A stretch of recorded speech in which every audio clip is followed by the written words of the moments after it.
할렐루야, 예배로 나오신 모든 청년 여러분 진심으로 환영하고 축복합니다. 이 시간 찬양으로 예배로 나아가도록 하겠습니다.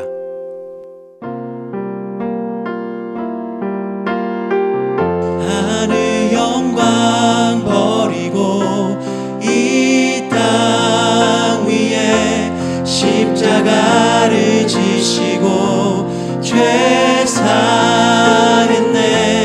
무덤에서 일어나 하늘로 올리셨네. 주의 이름 높이리.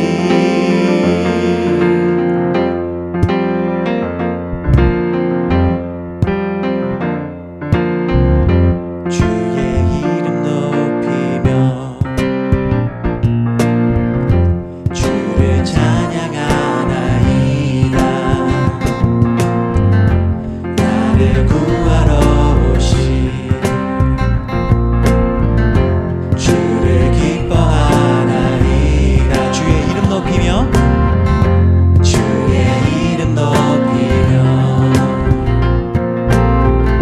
주를 찬양하나이다.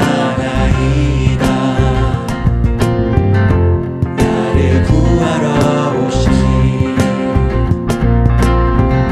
주를 기뻐하나이다.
받으실 주님을 기억하며 이 찬양을 올려드리기 원합니다.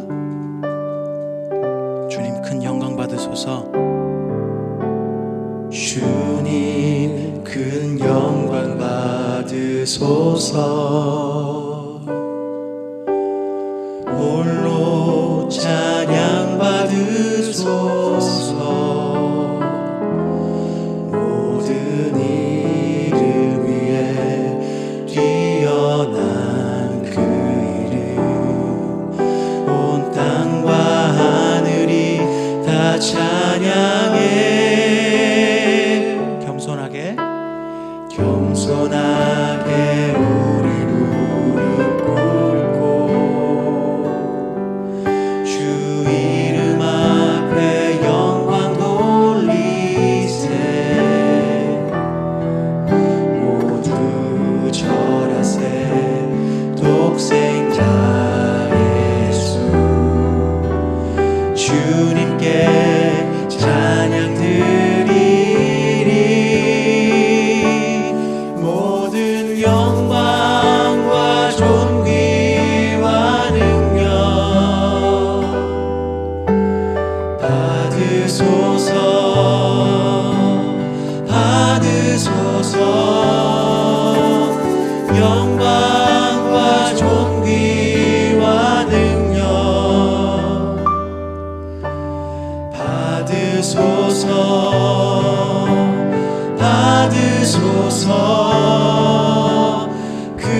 받으소서 받으소서 영광과 존귀와 능력 받으소서 받으소서 그리스도 살아계신 하나님.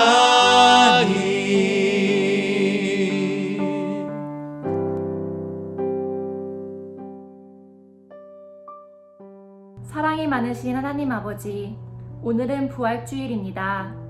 예수님의 십자가 부활의 기적을 한없이 죄인인 저희에게 허락하셔서 소망을 갖고 자유롭게 주님 앞에 나와 찬양하고 예배드리게 해주심에 감사드립니다. 오늘 예배는 더더욱 주님의 한량없는 은혜를 기억하는 자리가 될 수 있도록 각자의 처소에서 드려지는 예배에 임재하여 주시옵소서. 특별히 오늘 저녁에 있는 임직 예배를 통해 세워지시는 두 분의 장로님들과 안수 집사님들을 성령님으로 충만케 하여 주시옵시고 주님의 나라의 일꾼들로 계속해서 사용하실 때에 축복하여 주시옵소서. 새로 시작되는 봄, 여름 단기 선교를 위해 기도합니다. IT, 터키, 레바논, 니제르 땅들을 마음에 품고 기도하며 나아가는 팀원들을 축복하여 주시옵시고 그 땅에서 사역하고 계시는 선교사님들과 8주간 서로가 협력하여 주님의 선을 이룰 수 있도록 도와주시옵소서. 인투 스튜디오를 저희에게 허락하심에 감사드립니다. 그곳에서 드려질 예배들이 주님이 기뻐하시고 은혜 넘치는 예배들이 될 수 있도록 성령님께서 앞서가셔서 축복하여 주시옵시고 또 함께 모여 예배드릴 수 있는 장기적 예배 초소도 주님의 때에 허락하여 주시옵소서. 코로나로 힘들어하시는 모든 지체들과 교회들을 기억하여 주시옵시고 주님의 완벽한 치유의 기적을 이 땅 가운데 베풀어 주실 때를 기대하며 나라와 교회들이 회개를 통한 회복을 준비할 수 있도록 도와주시옵소서. 또한 의료진들과 연구자들에게 힘과 지혜를 부어주셔서 백신을 통해 주님의 역사를 보게 하여 주시옵소서. 마지막으로 오늘 설교하시는 이성은 목사님을 통해 주님의 음성이 저희 마음 가운데 잘 새겨질 수 있도록 목사님의 입술을 주관하여 주시옵시고 목사님께 성령의 기름 부으심이 끊임없이 임할 수 있도록 주님의 능력을 베풀어 주시옵소서. 지금도 살아계셔서 역사하시는 주님을 기억하며 이 모든 말씀 우리 주 예수 그리스도의 이름으로 간절히 기도드려옵나이다. 아멘. 할렐루야. 다시 한번 우리 청년 여러분 진심으로 환영하고 축복합니다. 이 시간 손을 뻗어서 서로를 축복하는 시간을 갖도록 하겠습니다. 하나님의 사랑이 당신의 삶 가운데 가득하기를 축복합니다. 하나님의 은혜가 우리 가운데 가득하길 기도합니다. 하나님의 사랑이 당신의 삶 가운데 가득하기를 축복합니다. 하나님의 은혜가 우리 가운데 가득하길 기도합니다. 가득하길 기도합니다. 가득하길 기도합니다. 광고 보시겠습니다.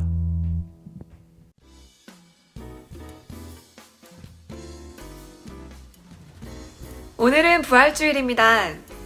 기쁜 예수님의 부활을 축하하는 주일 되시길 바랍니다.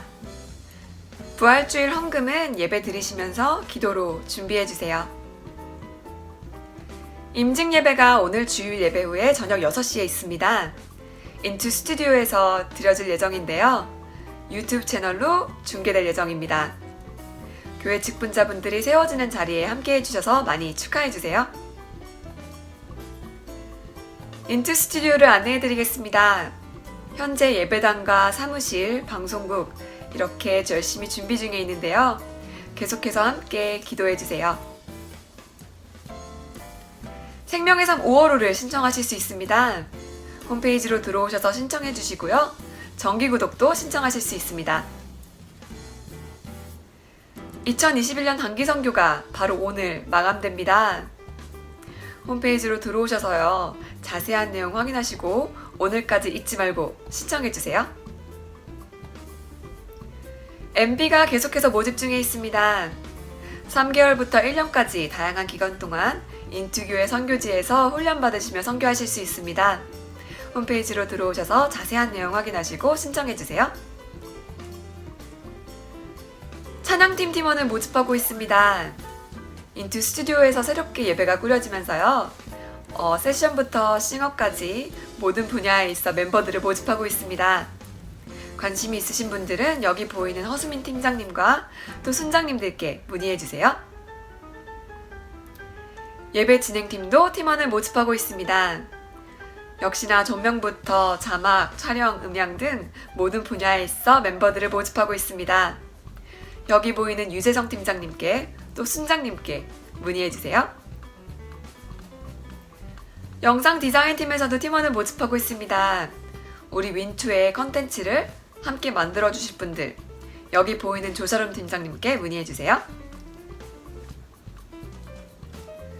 텍스레터 신청을 받고 있습니다. 교회 홈페이지로 들어오셔서 신청해 주세요. 코로나 TF팀이 계속해서 도움의 손길을 드리고 있습니다. 도움이 필요하신 분들은 홈페이지로 들어오셔서 신청해 주시고요. 계속해서 도움을 드릴 수 있도록 헌금과 기도 부탁드립니다. 그럼 이번 주 말씀 함께 들으시겠습니다.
그 후 예수께서는 디베랴 바다에서 제자들에게 다시 자신을 나타내셨는데 그 나타내심은 이러합니다.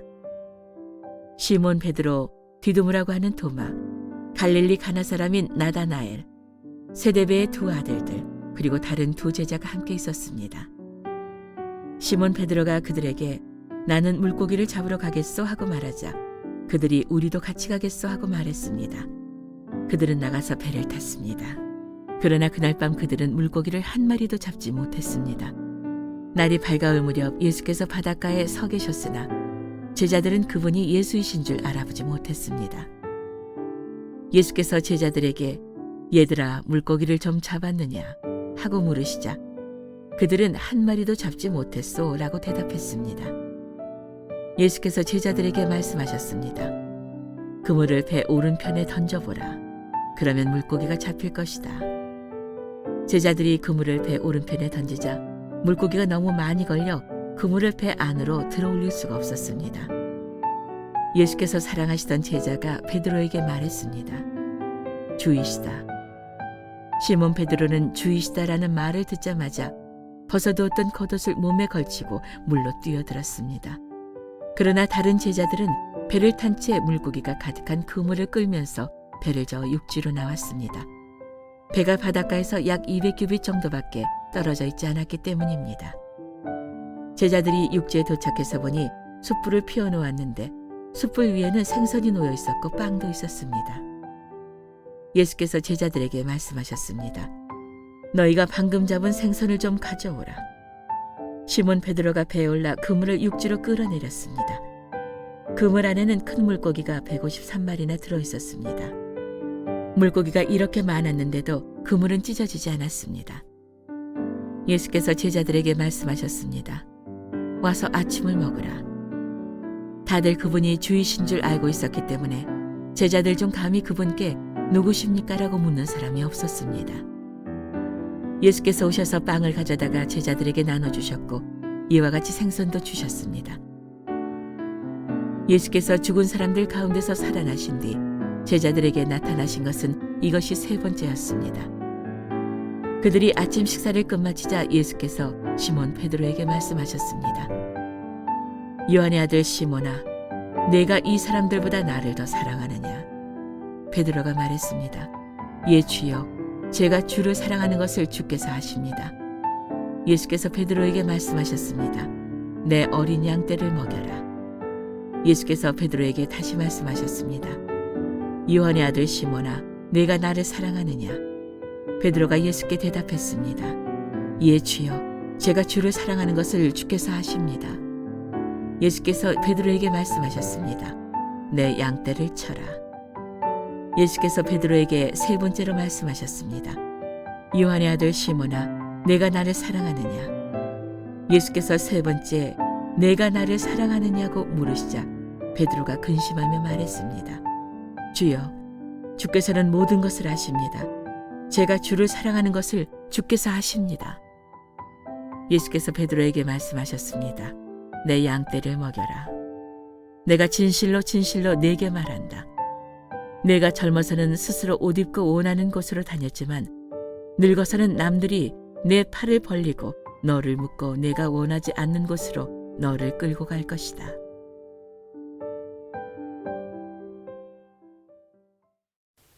할렐루야, 예수님께서 부활하셨습니다. 우리 부활하신 주님께 영광과 기쁨의 박수 올려드리겠습니다. 아멘, 아멘. 네, 부활의 기쁨과 또 부활의 그 소망이 오늘 4부 예배 함께 하시는 우리 모든 성도님들에게 차고 넘쳐나시기를 주님의 이름으로 사랑하고 축복합니다. 오늘은 예수님의 12제자 시리즈 8번째 시간으로 베드로 변화받은 제자라는 제목으로 하나님 말씀 증거하겠습니다. 우선 베드로의 출신 배경을 살펴보겠습니다. 베드로는 갈릴리 사람입니다. 그의 직업은 어부였었습니다. 우리 12제자 시리즈 맨 처음 제자로 다루었던 다른 사람의 길을 비춰주었던 제자 안드레가 기억나시나요? 그 안드레와 베드로는 친형제지간이었습니다. 베드로는 그렇게 많이 공부를 했던 사람이 아니었습니다. 그래서 사도행전 4장 13절 말씀을 보면 사람들 앞에서 담대하게 말씀을 전하는 그를 보고 사람들이 놀라면서 이렇게 이야기를 합니다. 성경 말씀을 같이 한번 볼까요? 그들은 베드로와 요한이 아무런 교육도 받지 않은 평범한 사람인 줄 알았는데 그렇듯 용기 있게 말하는 것을 보고 놀라지 않을 수 없었습니다. 베드로는 부활하신 예수님을 만났습니다. 그리고 성령님께서 그의 안에서 살아 역사하시기 시작하니까 그의 인생은 점차로 예수님의 신실한 제자로 변화되기 시작했습니다. 말씀이 들려지고 말씀이 해석되어지고 그 말씀을 수천 명, 수만 명의 사람들에게 복음을 증거할 수 있는 지혜로운 사람이 될 수 있었습니다. 이 베드로의 변화된 삶을 보면 저와 여러분도 부활하신 예수님을 만나는 것과 또 보혜사 성령님이 우리 안에서 날마다 살아 움직이시며 또 성령님을 만나는 것이 가장 우선이 돼야 될 일이라는 것을 깨닫게 됩니다. 이 베드로의 아버지의 이름은 요한입니다. 이 요한이라고 하면 성경에 많은 이름들이 나오잖아요. 그런데 이 베드로의 아버지 요한은 마가복음을 쓴 마가 요한도 아니고 또 우리가 잘 아는 세례 요한도 아니고 예수님의 12제자 중에 한 명인 사도 요한도 아닙니다.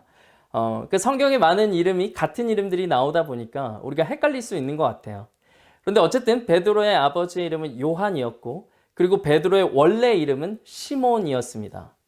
그런데 이 시몬을 만나신 예수님께서 이 시몬에게 새로운 이름을 주셨어요. 그것이 바로 베드로입니다. 아람어로는 게바라고도 불렸고 또 헬라어로는 베드로라고 이렇게 불렸는데 그 이름의 뜻은 반석이라는 뜻을 갖고 있습니다. 그런데 우리가 정말 잘 알고 있듯이 베드로는 굉장히 다혈질적인 성격이었고 그리고 어쩌면 깃털처럼 가벼운 사람이었습니다. 이름처럼 반석인 굳건한 그런 사람이 아니었고 어쩌면 제자들과 누가 높냐고 논쟁했던 사람이었고 예수님을 자기는 다 부인할지라도 저는 예수님과 함께 하겠습니다라고 얘기했지만 하룻밤 사이에 3번이나 부인했던 정말 가벼운 사람이었습니다. 그런데 그가 실수할 때마다 예수님은 이 무식한 놈아 이렇게 말씀하신 것이 아니라 이 베드로에게 가르쳐 주시고 참아 주시고 기다려 주셨습니다. 아마도 베드로가 이후에 굳건한 믿음을 가진 반석과 같은 예수님의 제자가 될 것을 미리 내다보시고 그 가능성을 보시고 이 시몬에게 베드로라는 이름을 주셨을 것이라고 생각이 듭니다. 그런데 베드로의 이름과 관련해서 재미있는 사실이 있습니다. 성경을 읽다 보면 이 베드로가 실수할 때 예수님은 베드로에게 베드로라고 부르시지 않고 그의 옛날 이름, 그의 예전 이름을 부르셨습니다. 요한의 아들 시몬아, 요한의 아들 시몬아, 요한의 아들 시몬아. 오늘 본문에서 부활하신 예수님은 베드로를 만나신 그 자리에서도 베드로의 그 옛날 이름 요한의 아들 시몬아, 요한의 아들 시몬아 이렇게 부르고 계셨습니다. 저는 예수님께서 베드로를 그 옛 이름 요한의 아들 시몬이라고 부르시는 그 대목이 너무나도 중요하다고 묵상이 되었어요. 베드로는 예수님이 부르시는 자기의 옛날 이름, 그 시몬이라는 이름을 들었을 때마다 어떤 생각이 들었을까요? 아마도 자신의 과거가 떠올랐지 않았겠어요. 여전히 과거에서 헤어나오지 못하고 그 실수와 실패 속에서 점철되어 있는 자기의 인생이 생각이 나서 하나님 앞에, 주님 앞에 다시 돌이켜 뉘우치고 회개하며 돌아가야 되겠다는 마음이 들지 않았을까요? 베드로는 인생에서 정말 큰 실수를 저질렀습니다. 예수님을 부인한 거예요. 예수님을 저주하기까지 했습니다. 자신이 사랑하는 예수님을 하룻밤 사이에 3번이나 부인하고 예수님 곁을 떠난 베드로는 실패자가 되었습니다. 그런데 그 실패보다도 더 안타까웠던 것은 예수님께서 이 요한의 아들 시몬 베드로를 만나셨을 때 주셨던 첫 사명과 비전과 그 꿈을 다 잃어버렸다는 거예요. 베드로는 부활하신 예수님을 만났어요. 오늘 요한복음 21장 3절 말씀을 보면 예수님을 만났습니다. 그런데 부활하신 예수님을 만나고 나서 자신에게 예수님이 주셨던 사람 낚는 어부로서의 비전과 꿈과 사명으로 다시 돌이켜 나가는 것이 아니라 자신의 예전 생업으로 돌아가게 돼요. 요한복음 21장 3절 말씀이에요. 나는 물고기를 잡으러 가겠소. 베드로가 이렇게 옛 생업으로 돌아가겠다고 말하니까 아마도 리더십은 있었던 것 같아요. 그 제자들 중에 7명이 따라 나섭니다. 도마가 따라 나서고 나다나엘이 따라 나서고 또 야고보와 요한이 따라 나서고 다른 2 제자가 6명이네요. 6명이 뒤따라 나섭니다. 그런데 예수님이 베드로에게 주신 첫 번째 부르심과 비전과 사명은 사람을 낚는 어부였단 말이에요. 그런데 베드로는 철저하게 실패하고 부활하신 예수님을 만났지만 다시 그 부르심과 비전과 사명 앞으로 나아갈 수가 없었어요.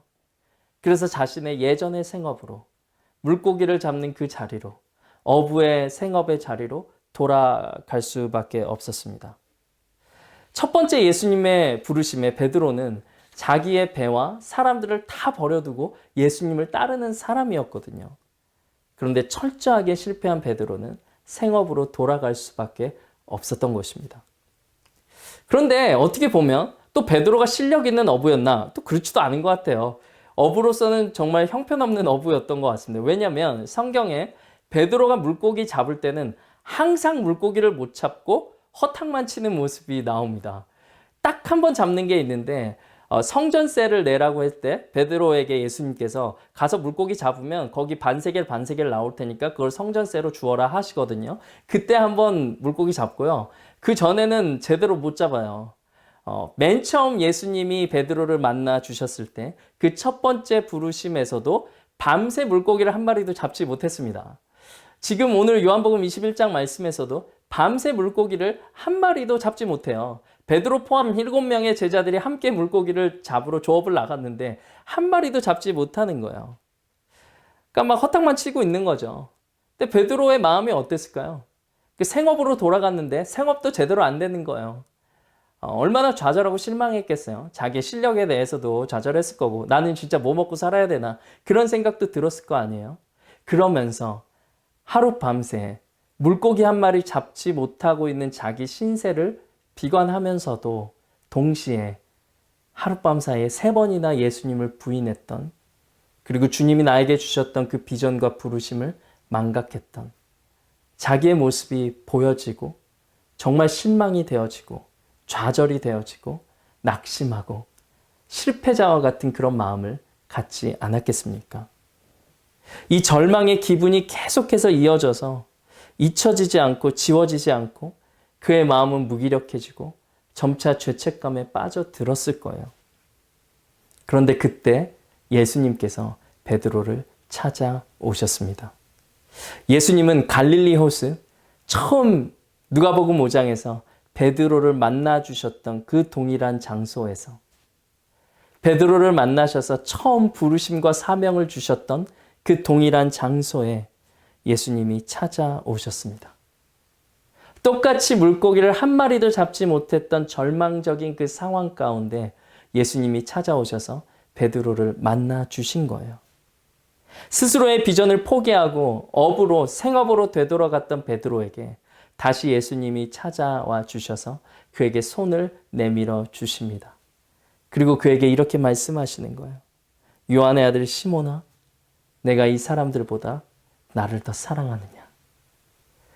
베드로의 옛날 이름을 불러주시면서 그 첫 번째로 예수님을 만났던 그 자리를 기억하도록 예수님은 그를 초청하고 계신 거예요. 예수님이 베드로의 과거의 그 이름을 부르시는 의미가 너무나도 중요하다고 생각합니다. 그 원점, 예수님을 처음으로 만났던 그 자리, 은혜의 자리, 또 부르셨던 그 자리를 기억하고 다시 돌아가자는 말씀이 아니었을까요? 예수님께서 처음 베드로를 만나 주셨던 자리, 예수님이 베드로를 제자로 부르셨던 자리, 또 예수님이 베드로에게 사명을 주셨던 그 자리로 돌아가서 그가 다시금 예수님 앞에 예수님의 신실한 제자로 헌신하기를 예수님은 원하고 계셨던 것입니다. 이렇게 말씀하셨을 거예요. 괜찮아. 괜찮아. 요한의 아들 시몬아. 다시 처음부터 시작하면 돼. 내가 이 자리에서 너를 만나 주었잖아. 내가 이 자리에서 너에게 사명과 비전을 주었잖아. 내가 이 자리에서 너를 제자로 삼아 주었잖아. 괜찮아. 실패하고 좌절하고 낭망했을지라도 내가 네 옆에 있잖아. 우리 다시 시작하자. 예수님은 베드로에게 이렇게 말씀하고 계시는 거예요. 베드로의 옛 이름을 부르시면서 우리에게도 동일하게 말씀하신다고 생각합니다. 예수님이 주신 꿈을 우리도 잃어버렸을 수도 있어요. 예수님이 우리와 첫 만나셨던 그 만남을 우리는 잊어버린 분들도 계실 수 있어요. 날마다 죄책감에 빠지고 내 삶이 실패한 것 같고 무기력하게 느껴지는 분들이 계실 수 있어요. 또 예수님을 진짜 내가 믿는 건지 아닌 건지, 내가 이렇게 신앙생활 해도 되는 건지, 막 이런 여러 가지 질문과 의문들로 힘들어 하시는 분들이 계신 수도 있어요. 그런데 예수님은 베드로를 다시 일으켜 주시는 것처럼 우리에게도 동일하게 말씀하고 계십니다. 괜찮아. 지금 이 자리에서부터 다시 시작하자. 괜찮아. 아무리 실패하고 아무리 넘어지고 아무리 무너졌어도 오늘 지금 이 순간부터 나와 함께 시작하자. 부활하신 예수님은 우리에게도 베드로를 만나 주셨듯이 오늘 이 시간, 이 예배와 말씀의 시간 가운데서 여러분을 초청하고 계시는 거예요. 요즘 함께 예배드리지 못하는 기간이 길어졌잖아요. 벌써 1년입니다. 작년 3월 14일, 15일이 마지막 성교 컨퍼런스로 끝이었어요. 그리고 벌써 1년의 시간이 지났습니다. 함께 모여서 예배드리지 못하니까 예배 회복이 일어나지 않는다. 예배를 드리는 것이 참으로 어렵다라고 말하는 이야기들을 듣습니다. 또 코로나 기간이 길어지다 보니까 집에만 있다 보니까 우울증이 이렇게 오는 것 같다라고 하는 이야기도 듣습니다. 너무 무기력해진다 이런 이야기들도 듣고 또 여러 경제적인 상황이나 여러 어려움들 지금 이 환경들 때문에 나의 생각했던 커리어의 계획과 비전과 꿈이 다 사라진 것 같고 나의 비자의 문제도 해결이 되지 않고 여러 가지 삶의 문제들이 다 겹쳐서 다가온다고 그런 이야기들도 듣습니다. 이런 문제들이 겹쳐지다 보니까 예수님이 내 안에 살아계신지 아닌지도 의심이 든다고 말씀하시는 분들도 계세요.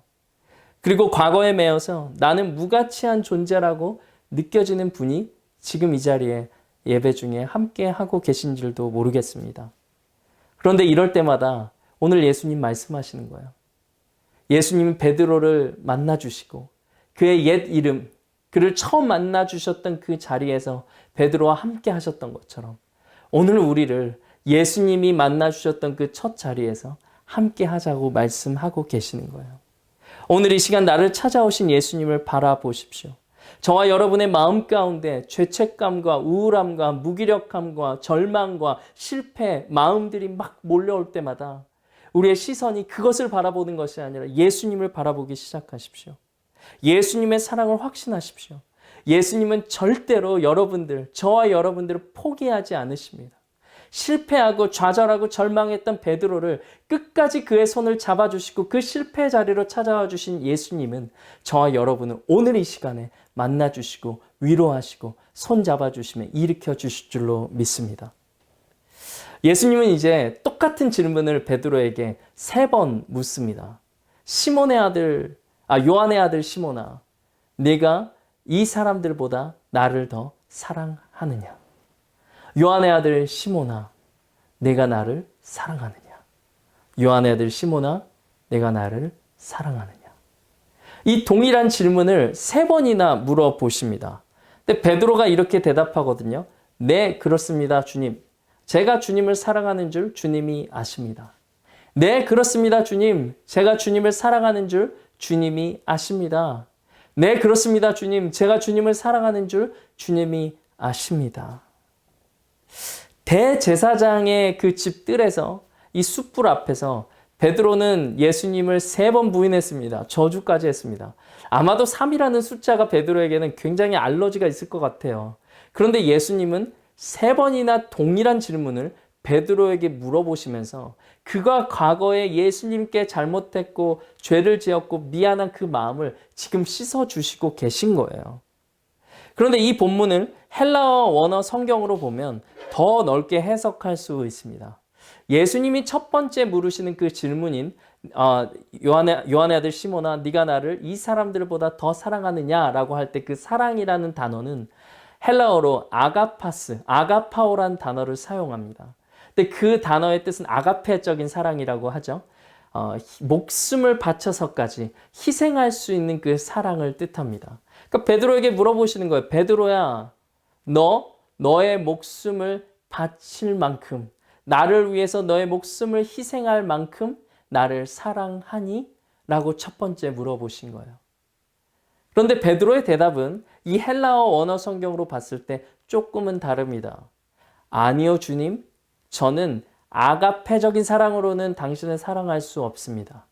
저는 필레오적인 사랑으로, 필레오는 형제의 사랑입니다. 그러니까 우애죠. 친구로서의 사랑이에요. 필레오적인 사랑으로 당신을 사랑합니다라고 대답해요.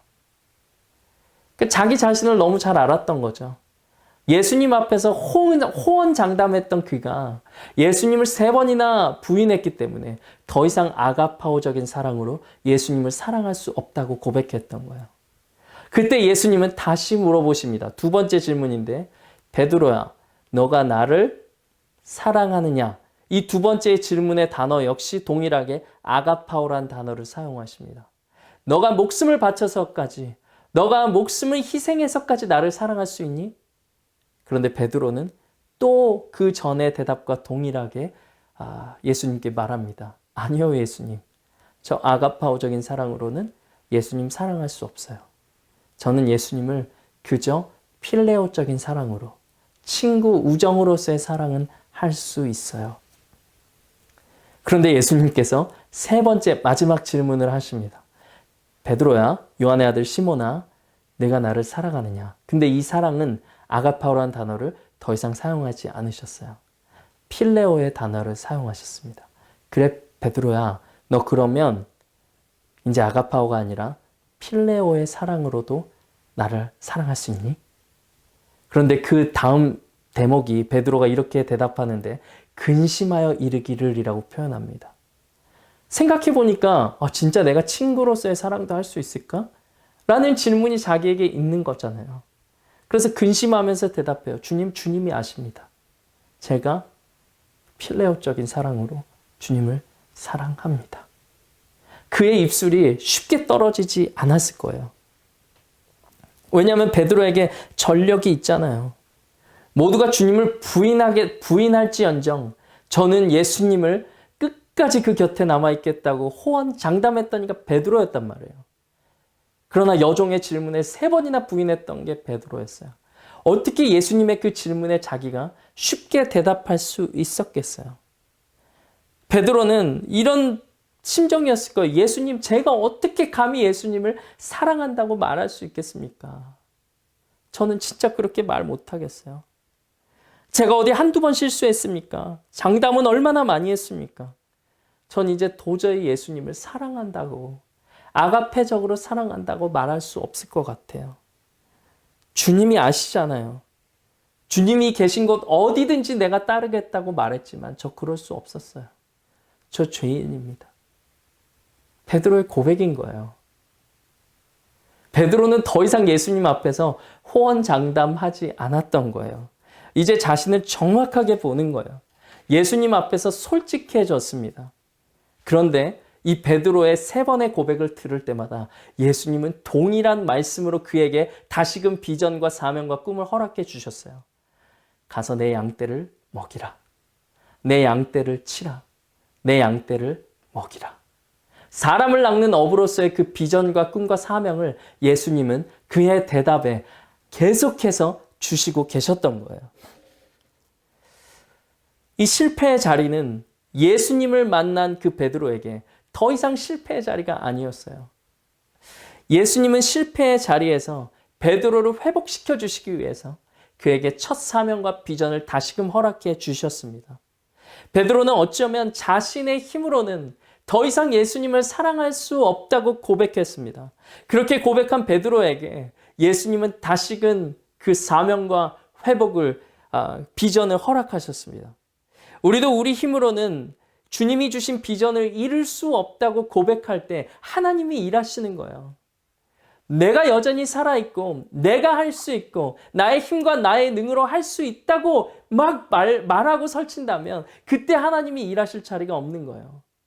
그러나 베드로처럼 완전하게 주님 앞에 무릎을 꿇고 나는 할 수 없습니다. 오직 주님만이 하실 수 있습니다라고 고백할 때 그때 하나님께서 일하시는 거예요.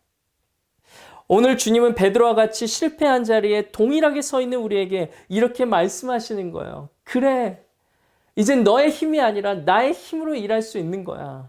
너의 능력으로 일하는 것이 아니라 나의 능력으로 일할 수 있는 거야 라고 예수님은 오늘 우리에게 똑같이 말씀해 주고 계시는 거예요.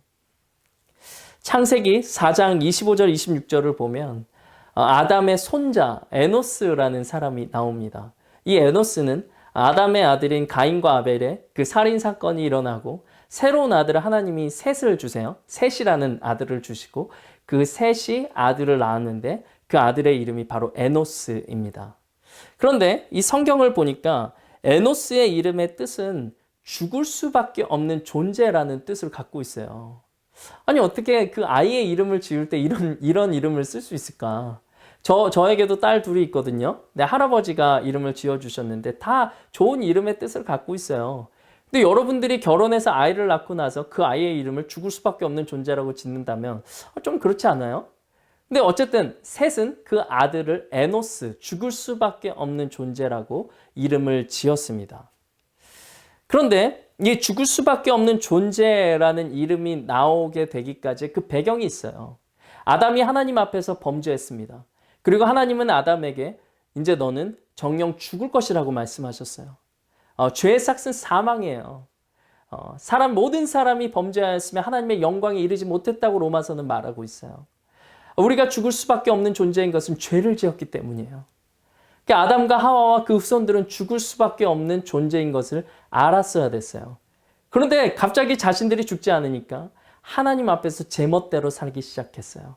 정말 엄청난 자유함이 있다고 살았겠죠. 하나님과 아무런 상관없이 살았던 거예요.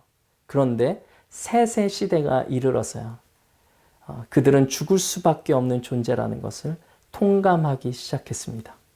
그리고 셋은 그 아들을 낳고 나서 그 아들에게 사람은 죽을 수밖에 없는 존재, 에노스임을 처절하게 깨닫고 그 이름을 에노스라고 부르기 시작했습니다. 그리고 비로소 사람들은 창세기 4장 26절에 에노스의 시대가 되어서야 비로소 하나님의 이름을 부르기 시작했습니다. 이 매듭짓기라는 좋은 책이 있어요. 그 책의 저자는 이 에노스의 아담의 족보를 이야기하면서 4장에서 5장으로 넘어갈 때 아담의 족보가 이렇게 쭉 나오거든요. 그런데 아담의 족보가 5장 1절부터 쭉 시작해서 5장 20절까지 죽었다, 죽었다, 죽었다, 죽었다, 죽었다, 죽었다, 죽었다, 죽었다. 이 죽었다가 8번 반복해서 나온다고 설명을 해요. 그런데 왜 그렇게 죽었다라고 표현이 강조될까? 그것은 바로 성경이 에노스, 이 사람은 죽을 수밖에 없는 존재라는 것을 알려주기 위해서 아담의 족보를 죽음의 족보로 시작한다고 설명을 해주고 있습니다. 그러니까 모든 인간은 반드시 죽기 마련인 에노스라는 거예요. 그리고 그것을 깨달았을 때 사람들은 비로소 하나님의 이름을 부르기 시작했습니다. 그런데 하나님의 이름을 부르다라는 히브리어 그 단어는 한 번 부르고 마는 것이 아니라 그의 삶에 초청한다, 초대한다라는 의미를 갖고 있습니다. 죽을 수밖에 없는 존재를 깨달은 인간들은 이제 하나님을 그들의 삶의 주인으로 초청하고 그들의 주인으로 하나님을 모시기 시작했다는 의미를 갖고 있다는 거예요. 사람은 스스로 살아있다고 여기지만 언젠가는 죽음을 맞이하는 에노스일 뿐이라는 것을 우리는 모두 알고 있습니다. 그러나 알고는 있지만 그것을 잘 깨닫고 살아가는 사람들은 많이 없는 것 같아요. 그런데 에노스인 우리 인간은 죽을 수밖에 없는 존재이며 죄를 지을 수밖에 없는 존재이며 또 하나님의 능력이 없이는 단 하루도 그 은혜 없이 살아갈 수 없는 존재임을 우리는 깨달아야 됩니다. 이것을 자각한 사람만이 하나님을 인격적으로 만나 하나님을 쫓아 살아갈 수가 있습니다. 그렇기 때문에 에노스에게는 생명의 근원이신 하나님, 부활하신 예수 그리스도만이 우리의 소망이 되는 것입니다. 베드로는 자기 스스로를 무기력한 에노스임을 처절한 그 실패의 자리에서 깨달았습니다. 그리고 부활하신 예수님을 만났습니다. 부활하신 예수님을 만남으로 이 베드로는 완전하게 달라진 인생으로 변화받기 시작했습니다. 자기 능력을 과신해서 자신만만하게 살아가는 것이 아니라 이제는 예수님만을 의지하며 살아가는 그런 사람이 되기 시작합니다. 예수님의 사랑과 베드로의 자기 인식은 그를 이전과는 완전히 다른 사람으로 변화시켜 주었습니다. 예수님의 사랑과 자기 그 인식이 그를 반석이라는 이름대로 살아가는 제자로 변화시켰습니다. 이 실패의 자리에서 베드로는 예수님의 사랑을 경험함으로 변화받기 시작했습니다. 이 변화는 베드로가 그 어떠한 실패 가운데서도 예수님이 자기를 사랑하신다는 사실, 그리고 자신의 연약함과 부족함을 직시할 때부터 시작된 것입니다. 본래 베드로는 제자들과 서로 누가 크냐 막 이렇게 싸우던 사람이었잖아요. 겸손하지 않았던 사람이에요. 또 겟세마네 동산에서는 어땠어요? 예수님이 1시간도 깨어 기도할 수 없느냐라고 말하셨을 때도 또 자고 있었던 사람이에요. 그러니까 스스로 기도를 잘 못했던 사람이었던 거예요. 그리고 예수님을 처음으로 부인하고 저주했던 제자가 바로 이 베드로였어요. 그러나 부활하신 예수님을 만난 베드로는 완전히 변화받기 시작합니다. 베드로전서 5장 5절을 보면 그의 변화가 확연하게 드러나는데 우리 같이 한번 한 목소리로 읽어보겠습니다. 젊은 자들아, 이와 같이 장로들에게 순종하고 다 서로 겸손으로 허리를 동이라. 하나님은 교만한 자를 대적하시되 겸손한 자들에게는 은혜를 주시느니라. 서로 누가 높은지 싸우고 경쟁했던 이 베드로가 서로 겸손하라고 말하고 있어요. 서로 겸손으로 허리를 동이래요. 놀라운 말씀입니다. 또 이어지는 베드로전서 5장 8절 말씀을 보면 놀라운 이야기가 나오는데 한번 읽어보겠습니다. 근신하라 깨어라 너희 대적 마귀가 우는 사자같이 두루 다니며 삼킬 자를 찾나니. 예수님이 잡히시기 직전까지도 그 겟세마네 동산에서 잠을 깨지 못했던 사람이 근신하여 깨어라 라고 말하고 있어요. 기도하라고 이야기를 하고 있는 거예요. 놀랍지 않습니까? 부활하신 예수님을 만나고 그 실패의 자리에서 회복의 자리로 올라갔으며 또 살아계신 성령님께서 날마다 그의 안에서 변화시키시니까 완전히 180도 뒤바뀌어버린 인생이 되어버린 거였어요. 오늘 본문 요한복음 21장 18절 말씀에 보면 예수님은 베드로에게 이렇게 말씀하세요. 너가 젊었을 때는 너가 띠띠우고 너가 하고 싶은 대로 살았지만 이제는 늙어서는 다른 사람들에게 너를 띠를 띠우고 다른 사람들이 원하는 대로 너가 갈 것이다 라고 말씀하시는 거거든요. 그 말씀이 뭔가 우리의 인생과 우리의 신앙과 부활하신 예수님을 만나고 성령님을 만난 신앙인의 삶은 나의 원함대로 살아가는 것이 아니라 예수 그리스도의 원함대로 성령님이 이끄시고 변화시키는 그 모습대로 살아가야 된다고 말씀하시는 거예요. 베드로는 그런 삶을 살게 되었습니다. 네, 이 사진은 제가 10여 년 전에 유럽 여행을 할 때 들렸던 교회에 걸린 이 베드로의 그 거꾸로 달린 십자가 그림입니다. 이 베드로가 로마에서 순교했다고 알려져 있는데 이 카타콤 근처를 제가 여행하다가 베드로가 죽었다고 알려진 그곳에 교회가 세워졌거든요. 근데 그 그림을 보면서 저는 남을 섬기지 못했던 이 베드로가 이제 남을 섬기라고 말하는 자가 되었고, 기도하지 못했던 자가 기도하라고 권면하는 자가 되었고, 누가 높냐라고 남들과 싸우던 사람이 예수님을 위해 거꾸로 십자가에 매달려 희생할 줄 아는 그런 제자가 되었다는 것이 마음에 확 들어왔어요. 어떻게 베드로가 이렇게 변화될 수 있었을까? 부활하신 예수님을 만났기 때문입니다. 보혜사 성령님께서 그의 마음 가운데 날마다 말씀이 깨달아지게 하시고 그 말씀을 따라 살아갈 수 있도록 힘을 주셨기 때문입니다. 오늘 저와 여러분도 부활하신 예수님이 너무나도 중요한 이유가 바로 여기에 있습니다. 부활하신 예수님이 우리를 변화시키실 수 있기 때문입니다. 저는 사람을 볼 때 그 과거가 어떻든 그게 중요한 게 아니라 변화의 가능성을 많이 보거든요. 그러니까 이 사람이 과거가 어떻든 뭐 그 사람의 전력이 어떻든 뭐 그것도 중요하겠지만 가장 중요한 것은 예수님이 그 안에 살아계셔서 그가 변화되고 있는가, 변화의 가능성이 있는가가 너무나도 중요하다고 생각하기 때문이에요. 우리 모두는 실패의 자리 가운데 있습니다.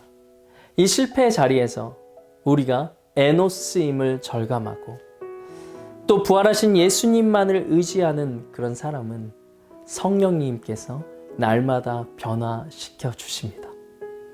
죽을 수밖에 없는 존재인 에노스가 변화받을 수 있는 것은 오직 부활하신 예수님 때문입니다.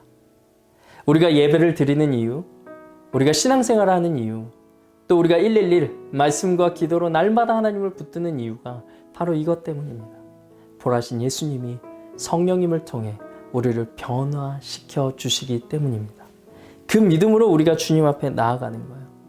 현재 우리의 모습이 요한의 아들 시몬의 모습처럼 어쩌면 별 볼 일 없고 어쩌면 주님의 제자답지 않은 삶처럼 살고 있는 것처럼 여겨질지라도, 그러나 오늘 이 순간 정말 부활하신 예수님을 만나 성령님이 이끄시는 대로 그 말씀 가운데 순종함으로 나아가기로 결단한다면 저와 여러분의 삶은 변화로 나아가게 될 줄로 믿습니다.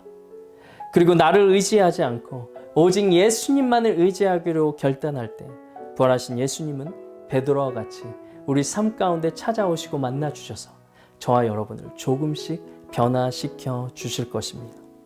죽을 수밖에 없던 우리에게 영생의 소망과 믿음과 기쁨을 허락하시고 베드로와 같이 비전을 감당하며 또 예수님을 위해 희생하며 섬길 줄 아는 예수님의 제자로 우리를 변화시켜 주실 것입니다. 에노스인 우리에게 오직 희망은 부활하신 예수 그리스도입니다. 우리의 전 생애를 완전히 변화시키실 예수님의 이름을 비로소 부르며 하나님의 이름을 비로소 부르며 부활하신 예수님을 따라 변화받는 삶을 살아가기로 결단하시지 않으시겠습니까? 우리 시간에 함께 기도하겠습니다. 사랑과 은혜가 풍성하신 하나님, 우리 자신만 보았을 때는 절망적이고 전혀 변화가 일어날 것 같지 않고 죄로 가득 찬 것처럼 보여집니다. 그러나 베드로와 같이 우리를 놓지 않으시고 우리를 끝까지 사랑하시는 부활하신 주님을 붙들 때 우리에게 꿈과 비전과 소망을 허락하심을 믿습니다. 죽을 수밖에 없는 존재인 에노스인 우리에게 영생을 허락하시고 예수님의 신실한 제자로 변화시켜 주실 그 믿음과 소망을 붙들기를 원합니다. 예수님을 주인으로 모시고 날마다 주님의 이름을 부르며 변화시키실 성령님을 기대하며 살아가는 우리 모두가 되게 하여 주시옵소서. 그리고 오늘 이 부활주일에 또 여러 가지 제목으로 또 부활주일 헌금으로 또 하나님 앞에 올려드린 손길들이 있습니다. 그 손길들 주님께서 기억하시고 주님께서 축복하여 주시되 하나님 나라의 귀한 또 씨앗으로 사용받게 하시며 영혼 구원의 씨앗으로 쓰임받을 수 있도록 주님께서 은혜 더하여 주시옵소서. 그렇게 행하실 주님을 믿사오며 이제는 우리 주 예수 그리스도의 은혜와 하나님 아버지의 놀라우신 사랑과 성령님의 감화감동 교통하심이 지금 이 자리에서 함께 성령으로 예배드리고 있는 우리 모든 청년들 머리 위에 이제로부터 영원까지 함께 하시옵기를 간절히 축원하옵나이다. 아멘.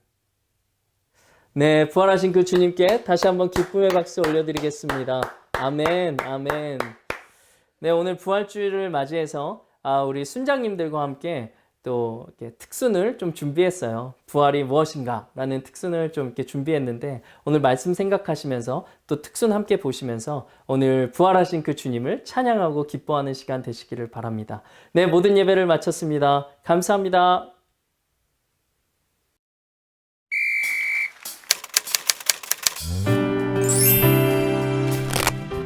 하나님의 사랑에 흠뻑 빠질 기회입니다. Good news. 계란 노른자다. 노른자는 새 생명의 시작이다. 네버엔딩 스토리죠. 예수님 안에서 두려워할 일도 불가능한 일도 없다고 하나님께서 저에게 말씀해 주시는 사랑의 선물입니다. 하나님의 은혜입니다. 새 생명입니다. 죽음의 죽음입니다. 선물입니다. 새로운 시작입니다. 소망입니다. 우리 삶의 희망입니다. 오뚜기처럼 내가 넘어질 때 다시 일어나게 하는 소망입니다. 새로운 삶입니다. 기대되는 날입니다. 사랑의 증거입니다.